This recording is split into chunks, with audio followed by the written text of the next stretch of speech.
怎么跟斧头帮一样？哦呦，低友的小飞刀啊！我操！这集之后就修正了很多他以前的想象，他就是知夫，自作聪明，聪明反被聪明误。你认为万全的计划，别人看来屁都不是。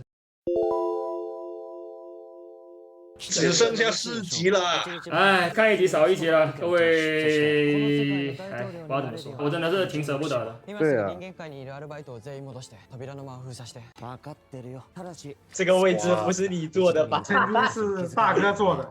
让孙真先享受一下权力的味道。有的兄弟，有的。哎，话说这集开头怎么这么短啊？一下就没了。你又想看几分钟的回忆了是吧？把上一集结尾再给你放一遍。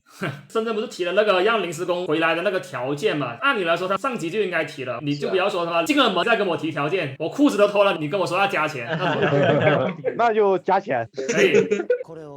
这个枪不是被打爆了吗？又做了一把。再造就好了呀。替代你的东西要多少有多少。控博卡，控不控得住也是个问题啊。理想状态下，他硬控博卡3分钟，然后灌几次大招嘛 ，finish， 逼他10次，说不定真的有戏，是不是？对。这就是最强大脑跟最强战力吧。哎，算了，等下再说吧。哇哦！哇，好 H 这套不赖，这套好。对 ，Hero 确实是 Hero， 会写字了。有个细节是他本人的儿子不会写汉字。哦，他为什么只留了这么点宝藏啊？怎么搞？别的装备我平裂了。对啊。哦，这个房间还是维持着深圳跑路的时候的状态哦。你看那个椅子都还是，包括桌子上都是灰尘哦。已经没有人管了，这个无所谓了。对，我也觉得真的是只有米志有这种心态的人才能够说，在这样的环境下教出了深圳这样的孩子。是。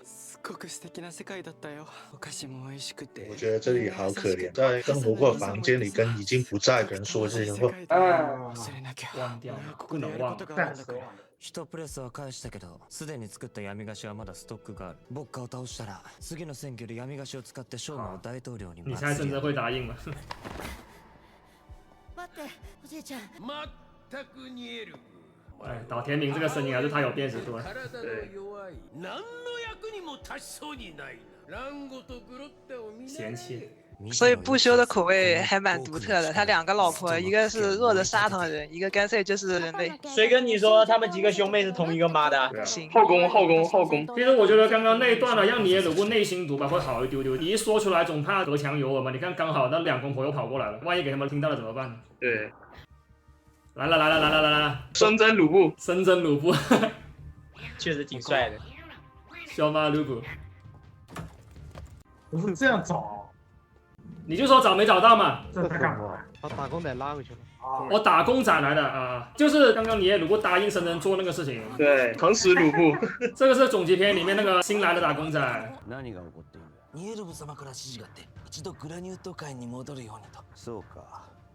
哦，灭口吗？对呀。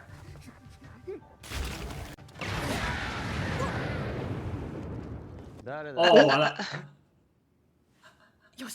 哎呦，要干什么？就你。不过如果逃跑的话，可能背后就被一刀劈了。面对可能会更好一点。啊，对啊，他这段其实是想设个对照组嘛，就是2个社长对待自己员工的差别。啊。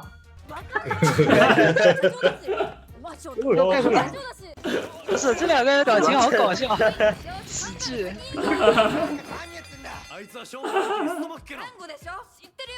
天才想出来的剧情。今頃あいつはニエルブにそそのかされて大統領を倒す駒にされてるぞ。哎，不是，我突然想到，如果他们没遇到蓝哥，他们到这个门也开不了。对啊。那有没有可能蓝哥也说不通，就一个巧合嘛？但是这个东西你要吸求不了的这个部分。对啊。そうだね。啊！你不能去。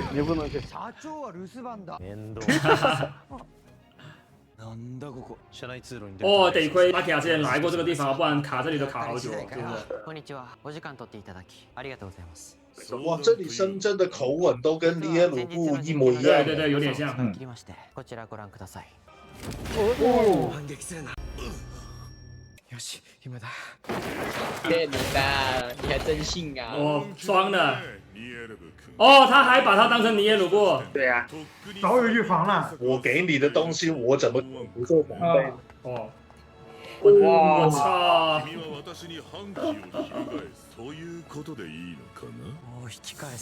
哇，哇！你别说，这身衣服确实挺帅的，帅。你们看看总统的台词哦，我知道，就是没认出来呗。对。好，阿克苏睡。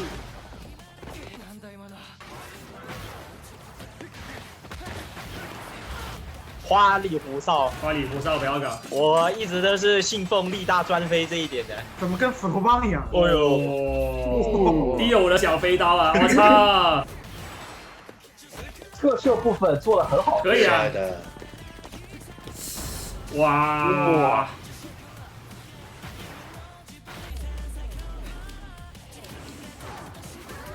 哇，还有残影哦！可以。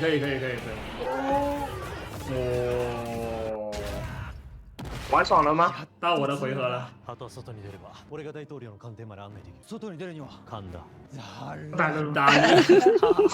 会赢吗？会赢吗？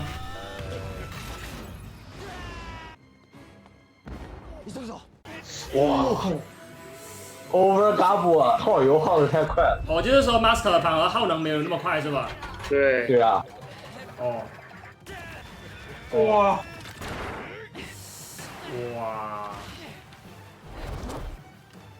哇！你看看总统太过从容不迫了，关键是你知道吗？总统还没有爆衣啊，衣服都没脏了。对啊。我操8分光轮就来了，这怎么打？打不了，真打不了。对啊，其实也是表达一种单枪匹马打不赢的感觉吧。一个人做不到的事情要团队协作。说白了，之前放过他们也是因为他对自己的力量有绝对的自信嘛。事实上确实也是打不过啊。对啊。就虽然吃瘪了，但是我不得不承认这里的打戏拍的确实很牛逼，跟 CG 结合的特别好。是。对，没错。完了，快来，来了吧，应该来了吧？我的队友的球下来了。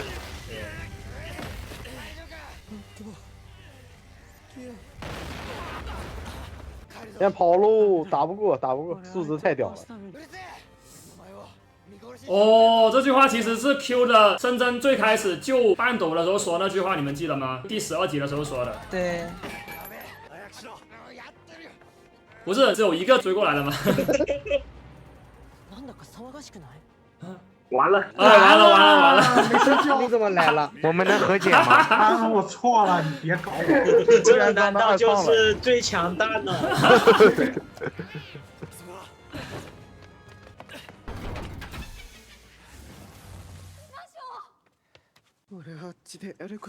还打呢？怎么打？来一开。哎呦！我最开始还以为是扇了他一巴掌嘞。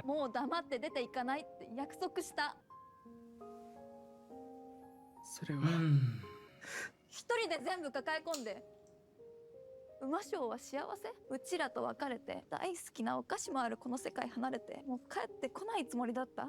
馬匠そんなの幸せ？うちは馬匠も幸せなのがいい。出なきゃうちは。哦，这句话一出来真的绝杀了。你都不孤单的，为什么要一个人去面对？就其实站在他们3个的角度，深圳的行为真的也不是很负责，虽然本意也是好的。对。哎，真的看不得这些，看不得这些我。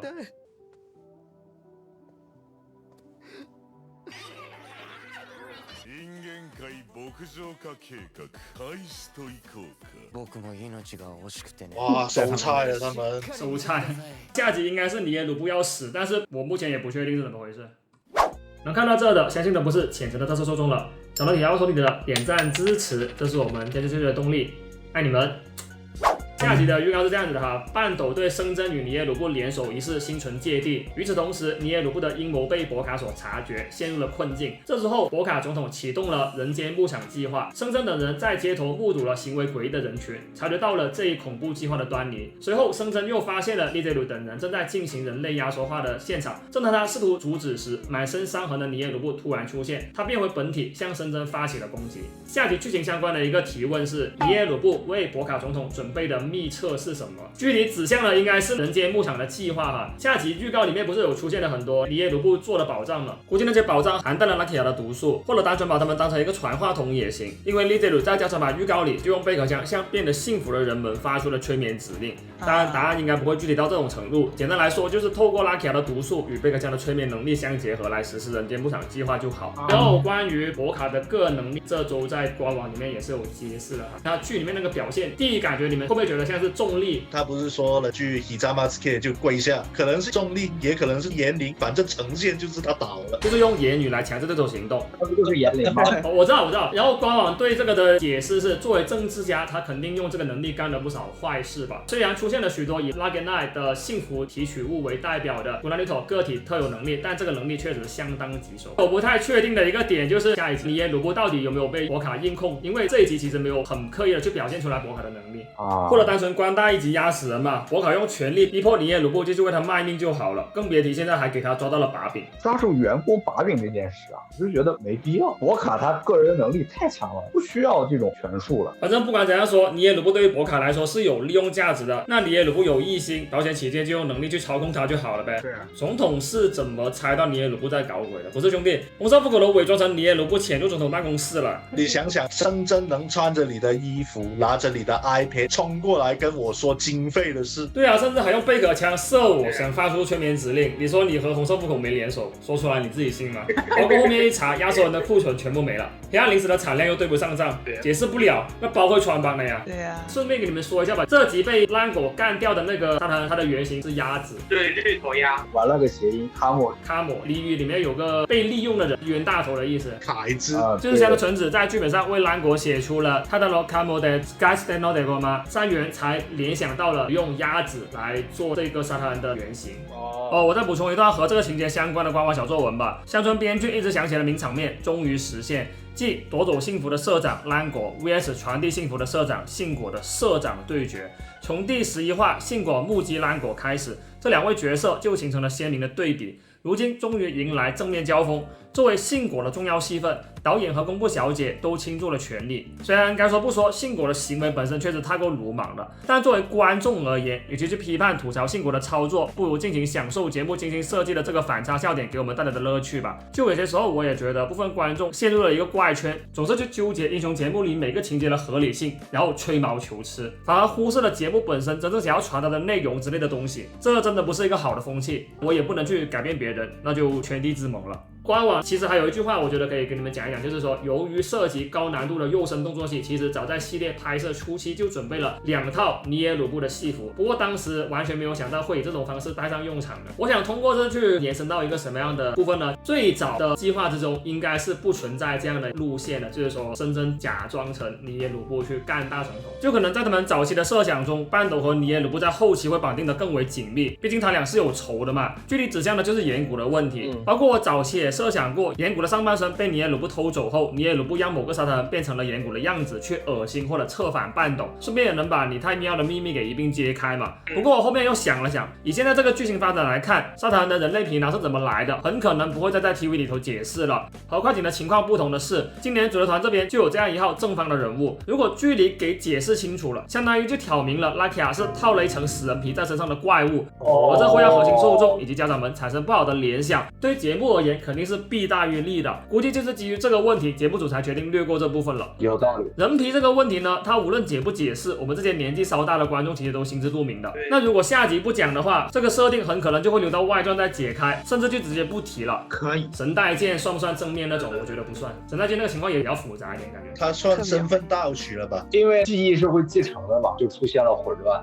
你还真的别说，我觉得神代剑也是一个很能够体现得出来井上敏树写作风格的角色。在我的一个个理解里面，如果不是井上明树去写卡布托的话，估计卡布托真的是要烂完。对对对，他利用义雄这个设定写出了很多有趣的故事。大老师是很擅长塑造一种幸福明明就摆在你面前，你目前有获取幸福的条件，然后啪一声给你砸了的那种情况。你看看漫画空我的螳螂妹，哇！好了，你不许说。哦，对，因为这集扯到了尼耶鲁布的妈妈的问题，我想补充一个本作怪设计师小元宝对于拉狗他们的妈妈的个人理解。前阵子某个网友在推特问到了小元宝关于斯托马克家族5兄弟姐妹的设计原型的问题，进而让小元宝回答他说自己在设计时是以他们兄弟5人的母亲都不同的设定来进行的，也就是说沙唐人界应该是实行一夫多妻制之类的。我刚才不也这么说吗？你凭什么觉得他们妈妈是同一个？对啊，就因为你 Q 到那个时候，我才说给你们提多一嘴嘛。而小元宝认为拉狗会更像父亲，是因为他是纯血种的关系。最后再重申一遍哈，这个不是设定，只是设计师的个人理解。那我认为，如果拉狗他们都是同一个妈生的情况下，就可能是沙唐人生的第一胎最像爸爸，后面越生越不像了。不过我估计这个部分官方是真的不会给出一些具体的设定的，那就任由各位想象咯。对，本周推特跟特色相关的热搜10条前30位分别是第28名鲁邦连甲，给各位稍微解释一下吧。驱使鲁邦连甲偷那些叫什么呀？鲁邦收藏品。鲁邦收藏品的一个原动力是什么呢？就是要夺回重要之人。其实还有另外一个，就算我倒下了，还有同伴会替我完成使命。这个就是鲁邦连甲的一个觉悟。套用到校长先生身上呢，就是夺回学生，包括就算我倒下了，还有我的同伴会替我完成使命。这一点呢，其实校长在剧里面也很直白的把这句话接近还原出来的啦，也是从这种角度去致敬了鲁邦连甲。第27名沙唐人界，第26名沙唐人，第24名帕托连伊奇狗，第23名真宗剑物啊，斯板赖我，这次被巡逻连1号呢，其实用了那个托里嘎的变身姿势嘛。第22名鲁邦雷斗，第21名Mega连甲。这集为什么出了个Mega连甲？因为Mega连甲它是校园主题，还有就是 Mega Blue 的皮套演员是高原诚二，包括下集高原诚二变完鲁邦雷斗之后，应该是摆了一个电王的姿势。话说你们觉得为什么摆电王的姿势？比较受欢迎。高原诚二的话，确实是电王更有代表性，或者是不是还有一个原因是因为电王是红色的呢？那有点太勉强了。你说当然人气高也不是不行的。假如说哈，下集变完鲁班雷斗摆了一个欧雷39之后，热搜里面又出现了假面骑士电王的词条，那他摆这个姿势有没有讲究？就有了嘛。第20名仙人掌，所以我刚刚为什么跟你们说路易路瓦手上的仙人掌，拿了个仙人掌都能上热搜，离不离谱？确实。第18名乌马秀，第15名版本监督。第9名 Lupapato， 更多跟快景相关的彩蛋，其实我上周已经找的差不多了，我再给各位补充一个。这集严格来说呢是绿跟黑的专属文嘛，剩下的3位分别是红、黄、蓝，对标的就是鲁邦连甲3色，玩了一些颜色上的梗嘛。第8名 Shoma， 只念一条推文吧，然后我基于这条推文给各位展开聊点东西。Shoma 这是彻底和尼耶鲁布结成共犯关系了呀，那种贝德感，贝德知道什么意思吗？贝德之丈夫那个贝德，虽然我觉得其实这个例子不是很对，好吧？那种贝德感带来的色气开始散发出来了呢。然后我想基于这条推文再延展到预告里面提到半斗他不信任生真那个部分，你看嘛，都47集了，如果再去扯这个信不信任的话题呢，也不是很合适。但是呢，其实站在半斗的角度，这样子联想呢也是有道理的。因为刚好发生了生真跟尼耶鲁布合作这种事，那肯定要在下集拿出来复盘一下嘛。就是你想想，我的好 homie 跟我的仇人组队了，包括你们2个还是兄弟对不对？但是呢，这个部分呢，他也不可能在下集跟生真去做点调解。为什么呢？其实预告里面已经有暗示了，半斗要迈过这个坎，这次需要拉卡去做这个开导。半斗在从中调解过信果跟拉卡的关系，对吧？他自己也跟拉卡和解了，但是呢，其实拉卡是没有主动的去帮助过半斗做些什么东西的。下一集的这个环节呢是补完这个部分。最关键的是什么呢？他们2个和解那一集，半斗其实只提到了他的妈妈，没有提过他的师傅。那说白了，他自己根本就还没有走出来。如果下集能够通过拉卡的开导去走出来呢，我觉得也不是说不行。当然哈，我也不排除是半斗觉得生真不信任他们的战斗力之类的，才想独自去解决问题这种可能性。具体是怎样，就等下集咯。这个问题不大，主要还是尼耶鲁布要挂的话，人头留给巧克力小伙就够了，相当于甚至辅助半斗去干掉尼耶鲁布这样子。但是哈，我个人那个理解里面，尼耶鲁布不应该这么快死。最关键的，他还得给大哥改造，因为大哥后面要变身，那尼耶鲁布死了怎么搞？所以我的一个理解里面，应该是他们把尼耶鲁布打到一个半死，大哥把尼耶鲁布给救走了。OK。第6名塞萨奇卡桑，我只念一条推文。平时深真会用多斯鲁来逼迫打工仔抉择，而萨奇卡桑只是轻声的问了深真多西代，他不会让人从2选1中妥协，而是引导对方从无限的可能的选项中选出真正属于自己的答案。看似普通的回应，却让人直面内心真实的想法。瞎做，果然还是你最厉害呀！2种说法其实是2种语气，一个是逼问深真作为守护者去审判对方，最后给一次机会 yes 还是 no，但萨奇卡对深真的状态呢是很温柔的引导他去选择自己的幸福，答案是你自己找到的，而不是由我这边提供的。对。第5名南郭尼桑也是念一条推文啊，南郭尼桑明明察觉到了尼耶鲁布的计谋，却选择袖手旁观。果然这男人并非没有家族之爱，只是在他心里斯托马克家族更重要吧。而尼耶鲁布的计划早已漏洞百出，他心知肚明这点吧。就像不会投资毫无胜算项目的资本家，当他把这套算计用在家人身上时，这段关系就注定崩坏了。剩下的都是跟尼耶鲁布相关的一些东西，我先把排名给念完，再要回去讲尼耶鲁布那个问题吧，好不好？第4名尼耶鲁布，他的酱瓜词条有2点多万鸟，哇，很夸张了，人气都压了安国尼桑一头的程度，是不是？好。第3名卡梅拉的嘎布，第2名高岩赏，第1名郭就甲。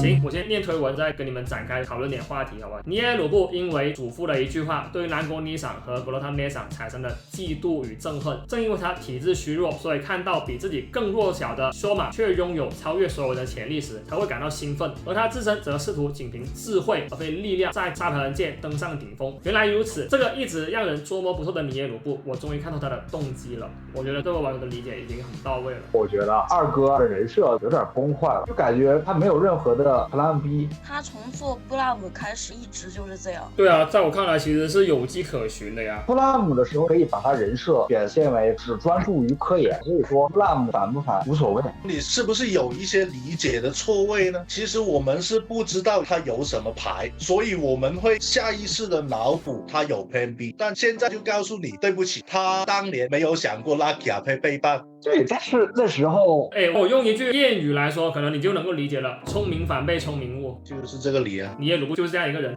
尼耶鲁布区，你的目的并不是靠头脑站上顶点，而是以运用头脑的方式登上顶点。我也是觉得驱使他做这些东西的一个原动力，并不是非得说站上沙滩界的顶点，他只是希望证明自己能够通过头脑站上沙滩界的顶点。然后最主要是想要打破沙滩人界只有力量才是最上的那个等式，他需要用别的方式去证明你们就是错的。他其实性格底子非常的小孩子。对啊，登上顶点是顺带的，重点是我靠头脑登上顶点。对，我不就否定了爷爷当年看不起我，他自己争一口气吗？他其实现在就是走不出来。对，就像你上周说了嘛，他走不出小时候那个摔倒的夜晚，是不是？连生真失败后的备用方案都没有准备的尼耶鲁布尼桑，菜得离谱啊！换成50大字的话，50大字就是确胜啊！